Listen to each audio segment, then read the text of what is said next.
Hello, Rohit. Welcome. Good evening. And thank you so much for joining us for this session and helping our student prepare for Clat 2022 or 2023. Right? So I Thank you so welcome much for thank you so much for having me. Right. So first of all, congratulations for joining the college you had always dreamed for.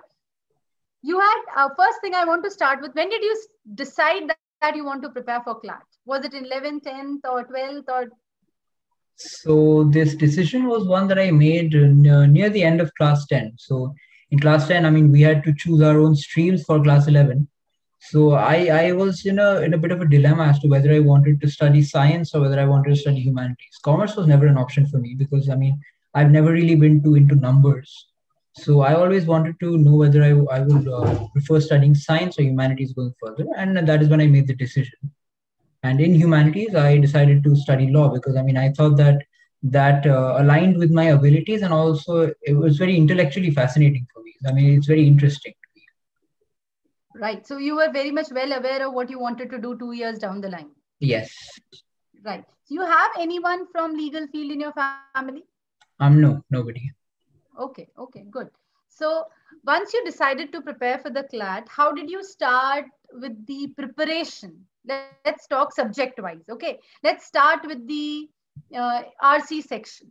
How did you plan out your preparation related to RC section? And what would you recommend students when it comes to grammar or vocab or practicing RC? How should they approach all these three parts of your RC subject?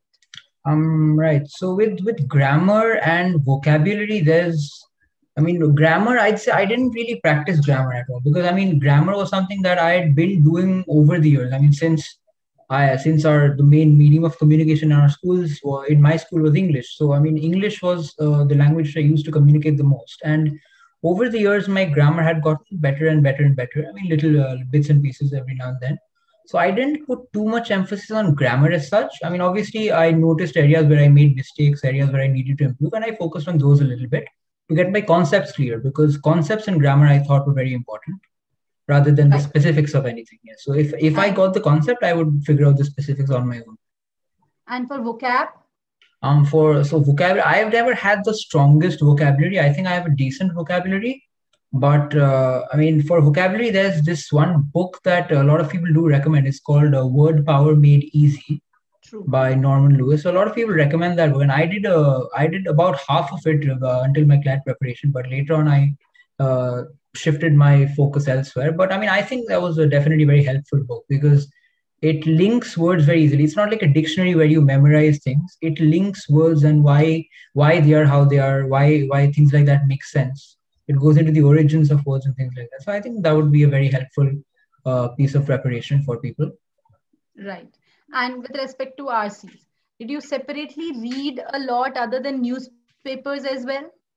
No, not really. No, I mean, I practiced a lot of mocks. So that's where my main reading comprehension came from. I gave a lot of mocks, and I also gave sectional tests and things like that. So, I mean, I just kept reading through books which had comprehension passages. I gave a lot of mock tests, sectional tests. So those gave me my practice in that area. Did you ever face a time related to be able to complete the RC section within the required time set you had set for yourself?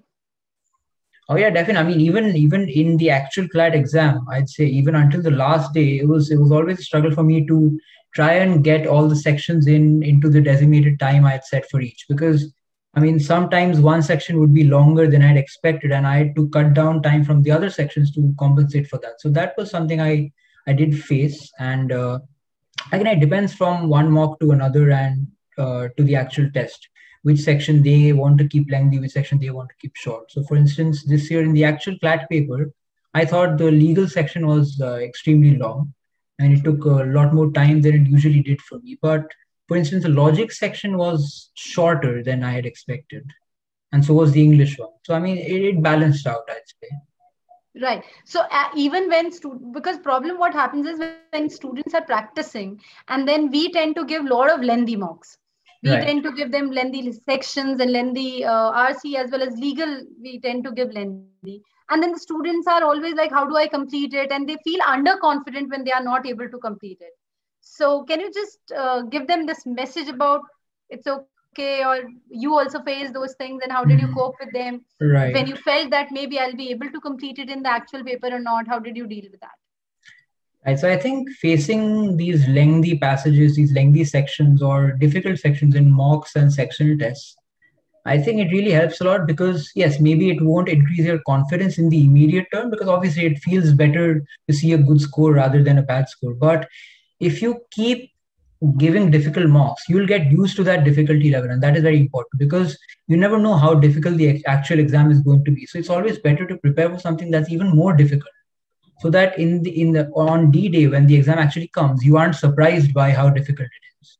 And you can say that, okay, I've already faced this. This is no big deal for me. So I think that's why it's important. Right. So with respect to RC, you would suggest them to practice a lot, right? Yeah, definitely. I mean, just keep going through it and you'll get used to it. So that's what I would say to them. Okay. So did you work on this? A lot of students ask me this, ma'am, can I do fast reading? Can I do skimming? Did you specifically practice those kind of tricks, or you just kept on practicing? I didn't have any specific tricks or things like that. I mean, I just kept practicing and I eventually got used to it. I mean, I got used to these long passages. I found out my own strategy of how I could remember certain portions, how I could map it out in my mind. So, I mean, once I read it, I would try to read it at a decent level of understanding. And a lot of times I wouldn't be able to understand a lot of it because it was very complicated language that was used, or maybe the topic was something that I didn't understand. So I did face that, but I would try to get a decent level of understanding from my initial reading. And then after that, when I looked at the questions, I would try and map out in my mind where the answer to the question should be. That way I would get to it quicker and I would be able to answer it quicker. Right. A better and practical approach with respect to solving the passage, even if you may not understand certain part of the passage. Right. I mean, I just try to create a mind map of the passage, essentially, where what topics are given in the passage, so that I can go back to them as fast as I can. Right. Okay. So let's then talk about the section of legal. Right. It was one of the lengthiest, right, in Clat also. So how did you prepare for legal? Because initially I remember everyone was focusing on legal basic topics also, as well as legal GK also. So did you prepare for the both, and what do you think about the Clat paper as far as the content of the paper goes? Right. So, I mean, I didn't prepare legal GK separately. I didn't think that was necessary because with the number of mocks I gave, I thought the mocks already picked up a lot of relevant topics. So by giving those, I got used to the recent topics that were important, such as maybe the termination of pregnancy bill, the farmers bill, things like that. So, I mean, they came up in mocks. So I got used to them like that. I didn't do anything separately. And yeah, I mean, for legal section as well, I mean, it was just mainly practice. I just kept getting used to it. Right. So you emphasize your key was practicing a lot and working on the skill. Right. Okay. So with respect to GK, did you refer to many sources, or you restrict to your notes, or what was your source of, or how did you deal with the GK part? For GK, I really didn't look at too many sources because, I mean, with GK, it's an infinite amount of information that there is. So you can never have all the information in your hands. So what I tried to focus on was sticking to particular sources that I had and trusting those sources in terms of what information they would give me, and being okay with the fact that I didn't know everything, because I'll never know everything. So, I mean, I just have to be as okay as I can with what I do and hope that maybe that's good enough. Yes, because what happens is I see a lot of students collecting a lot of material. They'll ask for n number of websites. Ma'am, for should I do live law and then bar bench? I'm like, literally, you can't do both of them. Right. You do your newspaper and make your notes, or you have this monthly modules that if you do sufficiently, revise sufficiently, plus your mocks. Right. Even mock GK in itself. Yeah, definitely. Huge help. Right. So limited resources, but revising them. Right. That would be suggestible. Right. So now let's talk about the quantitative technique section. As you, because I'm not going to include that part. So just elaborate on the initial part you discussed with me, right? Right. So how did you deal with the quantitative technique part? So with quantitative, it was always, it was my own weak point, I would say, right from the start, because I didn't choose maths in class 11 and 12. So I was a little out of touch with maths when I was practicing initially. And I never really enjoyed maths. So, I mean, whenever I had intense calculations involved, I would get a little, I'd say, flustered, and I'd slow down and I'd start to panic a little bit. So for me, it was mainly about getting used to the numbers that were coming in front of me, getting used to those graphs, getting used to the passages that were given in the math section, and I would just practice certain topics a lot of times so that I would get used to them very well.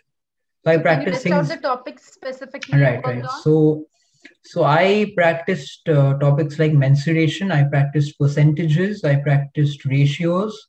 I also practiced some fast ways to get my basic arithmetic calculation done. So I mean, I practiced faster multiplication methods and things like that, because I mean that helped me cut down the seconds little by little. Apart from that, there was profit and loss, simple and compound interest a little bit, and a lot of questions regarding time and work, or speed, distance, time, and yeah, things like that. That was Right. about it for me. I mean, I didn't go any further than that, and I tried to practice these mainly in the form of whether they were graphs or whether they were passages or pie charts. So I would try to stick to the CLAT pattern as much as possible. Right. Were you planning for AILET as well, or you did not No, I appear for? I, I didn't give it. Right. Okay. Okay. So now with respect to reasoning. So I believe that because you were not aiming for AILET, you must not have gone through too many of analytical reasoning topic, or did you cover those also? So with those, the thing was, I mean, before the pattern change was announced, I used to really enjoy doing those. I mean, it was always a lot of fun for me. So that part was never really something I was too worried about, because I mean I liked solving those puzzles that they gave, and even in my mocks later on, there would always be maybe 4 or 5 analytical reasoning questions in all of the mocks. So that would give me a decent amount of practice, and I would also give certain sectional tests, and I would brush up on certain topics just So to. leaving it Uh, is not suggestible. yeah, I wouldn't suggest leaving it, because even though in the actual paper this year there was no analytical reasoning question, last year there were. So True. next year you might have a larger number of questions. You can never really count on anything predictable from the consortium. Right. Right. That is something every It's very unpredictable, yes. totally. We do tell students that expect the unexpected when it comes to Right, class right. results. That's something you have to be prepared for. Right. So you did work on analytical. For critical, how did you go about your preparation? So critical reasoning for me was pretty much the same as English. I mean, I don't know why they have separate sections for them. They're essentially the same thing. They ask the exact Verbal same reasoning. questions. Yeah, they Basically, they ask are the covered same as questions. verbal Yes, reasoning. yes. Correct. So I mean, again, that was also just going through passages and trying to answer them. Right. Did you do extra reading like philosophy related books or something to, get used to the critic? Because a lot of people do that. But did you do Right, that right. related to Um, developing your sense of physics? Personally, I didn't read any books at all in that area. I mean, the only books I did read were fiction.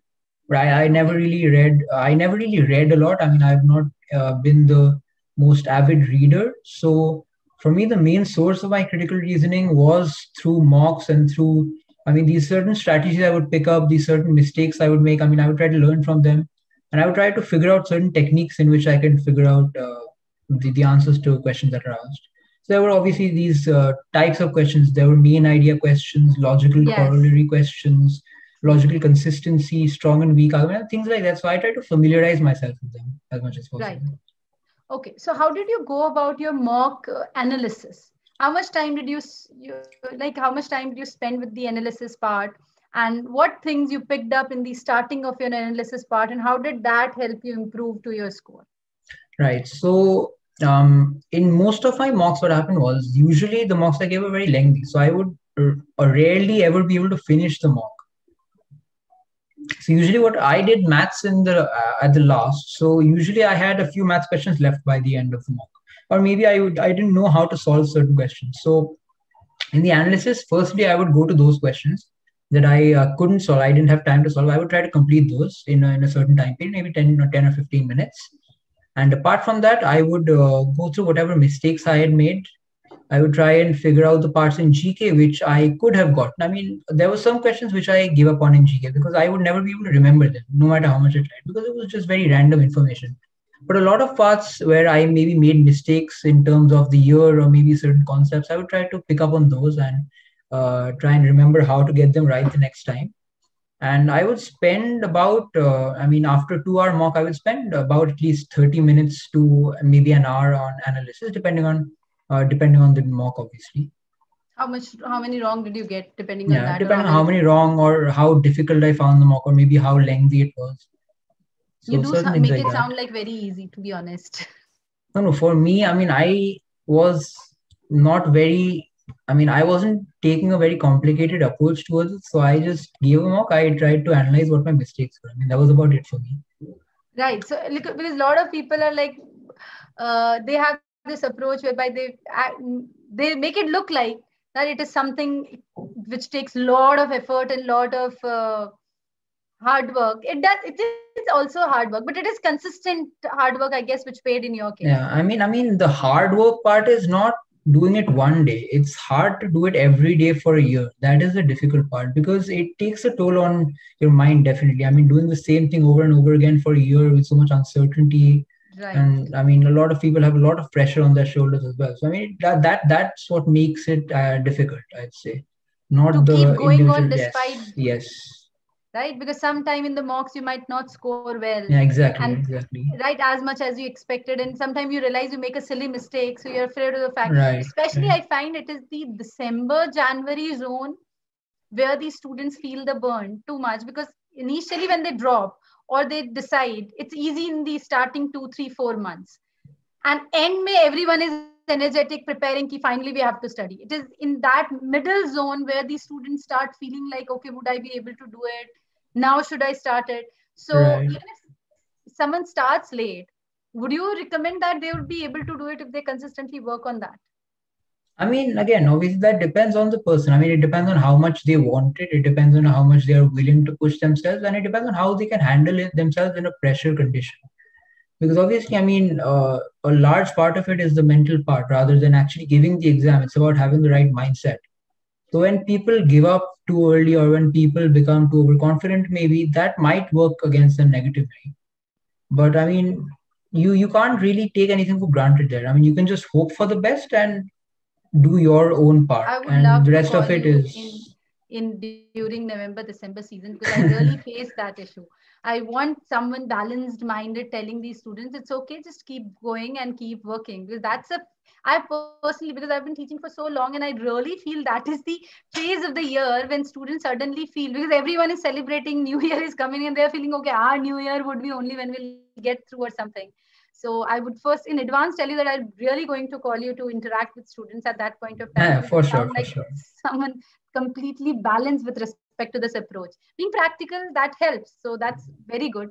Another thing is, when it comes to preparing for CLAT, no, students get too much confused with respect to different guidelines they see at different Telegram groups and WhatsApp groups and even websites. So, what do you recommend students regarding that? Does these groups as such helps, or how do they restrain themselves, or how to make best use of these groups if they are there? Did you like interact too much with a lot of people, or you were restricted to your own source of study? I didn't interact too much. I did to a certain level. I had certain seniors who I asked for some tips every now and then. I asked them how they tackle certain situations, what their own experiences were. And I also was a part of some of these groups. Some of them helped in getting hold of certain sources. But again, it doesn't matter how many sources or you have or how many groups you're a part of. Even if you have two sources instead of 20, if you do those two sources 10 times, you've had a much stronger foundation there rather than doing the 20 sources once, because you'll forget those 20, all of them. So That's yeah, correct. that's what I would say. Right. So what did you feel about the GK section and CLAT this year overall? Did you find it tough or easy or medium or some unexpected GK question and everything? So Right. So what's your comment on that? GK, I'd say it was extremely random. Never would I have expected any most of the questions that they gave. We had studied a lot of GK. Towards the end of my preparation, I was doing 200 pages of GK a day. I was revising what I had done previously, but I was doing a lot of GK. I was giving 2-3 hours of GK every day towards the end, because the board exams were cancelled. So I had a bit of time, so that's what I was doing.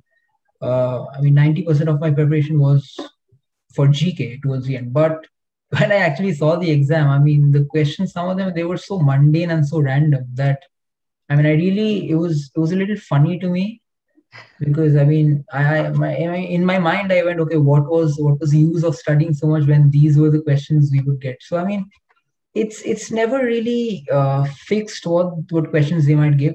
For example, last year they gave, I mean, pretty heavy topics. They were pretty heavy, very conceptual, very in-depth topics. But Yes. this year it was And very random. even the questions were not so Right, direct. right, Last yeah. year But they were analyzing, do you have understanding exactly, of the topic or exactly. not? Yes. This time it was pure. Yeah, I mean, some of them were static. Some of them you wouldn't expect people to know, because I mean, it's not really relevant to a normal person. So again, I mean, I would say How did just you keep keep. yourself focused on the paper despite having that kind? Because you thought it is funny. That's why. No, I mean, not just that. I mean, I tried to get in as many attempts as I wanted to. So for the GK section, I mean, I always, in my mocks, I would always aim to get above 20.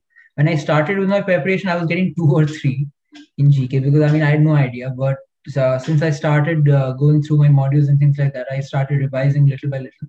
My scores went up. They went to 5, then 10, then 15, and then they would start hitting 20. So once they started hitting 20, I would try to always keep it there. Maybe 20, or at least 18 or something like that. So that's what my aim would be. And going into Clat, that is what my aim was. I mean, I thought if I get 20 in GK, I think I'll have a decent paper in terms of the GK section, obviously. So that's what I aimed for. But unfortunately, I didn't get that score. I think I got 15 or 16. But that's Uh, decent, I guess. yeah, I mean, again, since the GK section was so random, it was random for everybody, not just me. So the parts that weren't random, I knew those parts well, so I could answer those. But I mean, some passages were parts which I hadn't read, or maybe they were a bit too, I'd say, unimportant, seemingly. So in those parts, I didn't get the marks I would have ideally wanted to get. But did you always think that you'll be in top students, scoring such a good rank Oh no, all no, over India? no, not a chance. I mean, I live in West Bengal, which is a large part of why I am joining NUJS right now. And for me, I always wanted to just get into NUJS however possible. I didn't really have any clue where I would rank at all. I just wanted a decent rank, and I wanted to get into the college of my choice. So that's all my focus was on. And I mean, when I actually saw the mark sheet, when I saw I got 35, I mean, it was a little bit of disbelief, I'd say, because I didn't think I belonged in that bracket. No, So that was what. honestly, that's why I said this. I complimented you earlier also, and I'm telling you this again. I guess that played a huge role in your rank also, because you didn't pressure yourself this much Right. related to that, because I have seen students who have prepared so much and actually are talented, but because of that kind of pressure in the paper, when they see something surprising, they lose their confidence, or they get too tense, because nothing else seems to them logical, because they are like, okay, I'm not going to get into top law school anyway, so everything is gone. Which I guess this thing that you already kept a decent approachable rank for yourself as a target, it helped you keep mentally balanced when it came to an unexpected paper also. So a lot Uh, of congratulations for you that. Yeah, thank you, thank you. I mean, for me, it was all. I mean, I never really placed myself in a concrete position where I'd say I have to get into this rank, or I have to get into this rank. For me, I was always going into the exam without any rank at all. So I mean, when I'm getting into the exam hall, I don't have any rank. Right. So I can't really lose anything now, because I don't have any rank anyway. But so I didn't focus on the what if I don't get it, because I haven't gotten yet. True. So it will be the same. But I focused on the what if I do. It will be very cool if I actually do end up getting the score I hope for. So I mean, I try to focus on that, and that gave me a lot of motivation and adrenaline, I would say.